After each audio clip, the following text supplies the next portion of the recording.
Right now at 6, caught in the middle of a looming crackdown on vehicles without a visible license plate and a VIN. I don't have anywhere else to go. I don't have anything else but this. Plus, the nonprofit that's giving veterans and their families free bicycles. A bicycle changed my life, and I feel like that's going to do the same thing for that kid.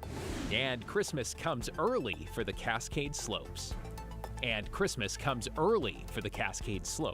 didn't expect to be snowboarding in November. Like, this is wild. Yes. The ski resort's now poised for their earliest opening day in over a decade.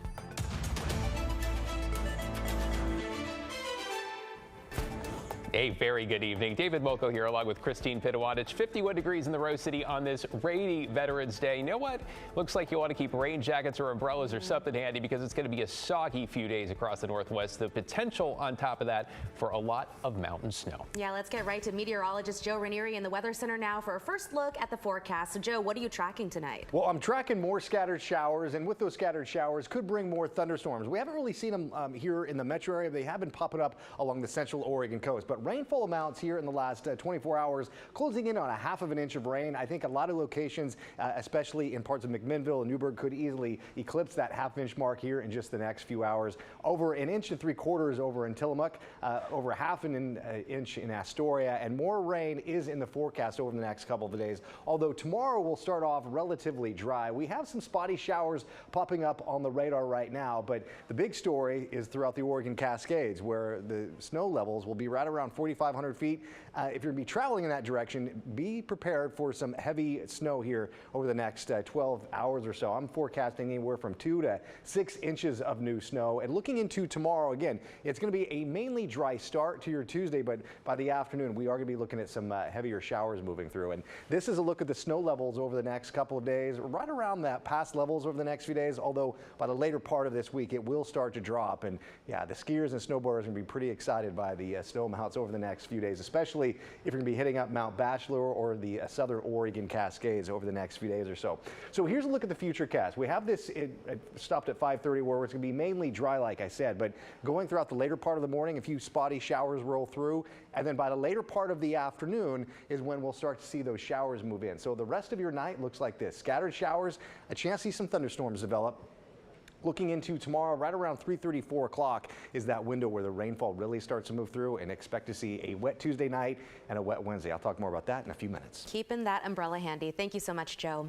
And don't forget, you can watch weather headlines on demand anytime on KGW Plus. It is free to download on Roku, Fire TV, and Apple TV. Now at 6, a big change is on the way to Portland streets when it comes to unlicensed vehicles. Right, so starting tomorrow, city officials can start towing cars or RVs on the spot that don't have license plates or VIN numbers. Here's Blair Best with a look at that policy change.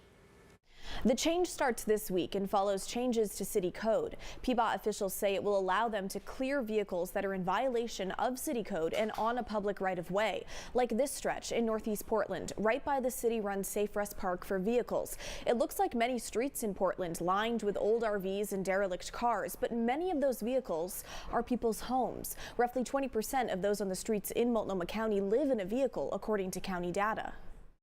I don't have anywhere else to go. I don't have anything else but this. We work hard for what we do have out here, and to lose it is bull. And I feel like if they do that, there has to be immediate help. The question remains, what happens to people once their vehicles are towed? PBOT did not respond to KGW's interview request. And if you believe your vehicle was towed, PBOT says to contact Portland Police for how to get it back. Blair Best, KGW News. In your headlines, a Wilsonville man is behind bars accused of murdering his father. Authorities say 70-year-old Michael James McCann was found shot to death Saturday outside a home on South Ellis Road near Molalla. On Sunday, a SWAT team took his son, 34-year-old Michael Morris McCann, into custody. He's being held without bail in the Clackamas County Jail. A man is dead after a Lincoln County Sheriff's deputy shot him last night in Waldport. Around 7:30, neighbors reported a man shooting a rifle on Southeast Rolfe Court. The sheriff's office says a deputy posted up near the home, and when a man walked out carrying a gun, the deputy shot him. The man died on the way to the hospital. His name has not yet been released. 600 teachers in the Greater Albany School District could hit the picket lines as soon as tomorrow morning if the union and district do not reach a deal. The two sides have been in mediation all day. If they walk off the job tomorrow, this will be the first strike by Albany teachers since 1987. The district said classes are already canceled for tomorrow since teachers had to turn in keys and computers on Friday in anticipation of a strike. And a quick reminder, Leaf Day service kicked off this weekend in Portland. Now through the end of December, PBOT crews will clear leaves along Portland's major streets to prevent clogged drains and slick surfaces. If you live on a busier street that has leaf service, mark the date, pay attention to the signs, because parking on the street during your neighborhood Leaf Day could actually get your car towed. Let's get you caught up now on the ranked choice races for Portland City Council. The Oregonian has projected winners for 10 of the 12 seats. In District 1, that's east of I-205, climate justice advocate Candace Avalos, former Multnomah County Commissioner Loretta Smith have taken the top 2 spots. Lobbyist Jamie Dunphy is leading for the 3rd spot, but so far this race remains, we've said it all week, too close to call. To District 2, that is North and Northeast Portland. The projected winners here are Samir Kanal, inclusive policy manager for the city of Portland, policy and advocacy consultant Alana Purtle-Guinea, and current city commissioner Dan Ryan. Now to District 3, that is most of inner southeast. The Oregonian has projected former city commissioner Steve Novick, teacher Tiffany Koyama Lane, and policy advocate Angelita Murillo, all winners. Finally, District 4, west of the Willamette, policy advocate Olivia Clark is a projected winner here, along with economist Mitch Green. County Commission staffer Eric Zimmerman is leading for the 3rd spot. We plan to get the final round of results Wednesday evening. On this Veterans Day, 2 local nonprofits are working together to get veterans around, give them some help. Yeah, it starts with Veterans Community Service Organization GI Junk Redeploy, which says it brought in nearly 200 donated bikes in the past year. They have teamed up with Reborn Bikes, which repairs and spiffs up those donations. From there, they make their way into the hands of veterans and their family members for free.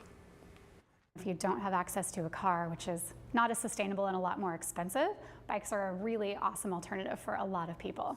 That landfill diversion feels good. You know, we know we're making a difference. Reborn Bikes also provides bicycles to agencies that serve refugees, disadvantaged youth, and rehab patients. Well, the snow is coming down in the mountains. Here's what Timberline Lodge looked like today after announcing they have enough snow to open daily for the season. Looks like a lot of fun. It turns out other Oregon ski resorts are not far behind. Daisy Caballero with the latest.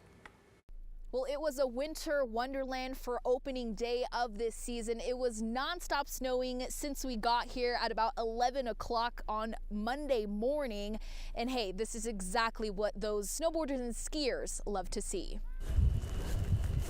Like Mother Nature provides, like La Nina's here. The 2024-25 ski season has arrived and it has everyone enjoying the early start. This is a bonus day.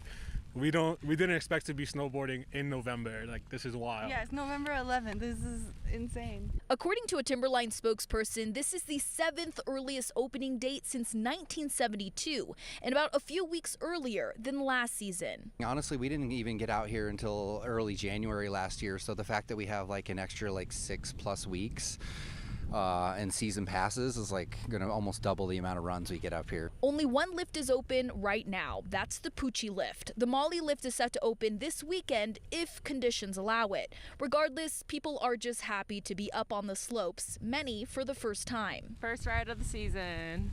I mean, no place I'd rather be, right? The Kim siblings say their last ski season was cut short because of the lack of snow. They only boarded a handful of times with a season pass. That shows you how the season was, so we're grateful for the amazing snow early in the season, right? Oh man, it's just beautiful. The last ski season also impacted businesses nearby, like the Huckleberry Inn in Government Camp. It didn't really get going until January. We missed all of December. So we don't want to do that again. So this is a good little start here. The owner says it's a bit early to see boarders stay here, but is ready for when that happens. And like many, he too is already hoping for a white Christmas. We get going in November, then it'll be white for December. It really counts. And Mount Bachelor announced it will be opening up its season this Friday, 2 weeks ahead of schedule, making it the earliest opening since 1998. Daisy Caballero, KGW News.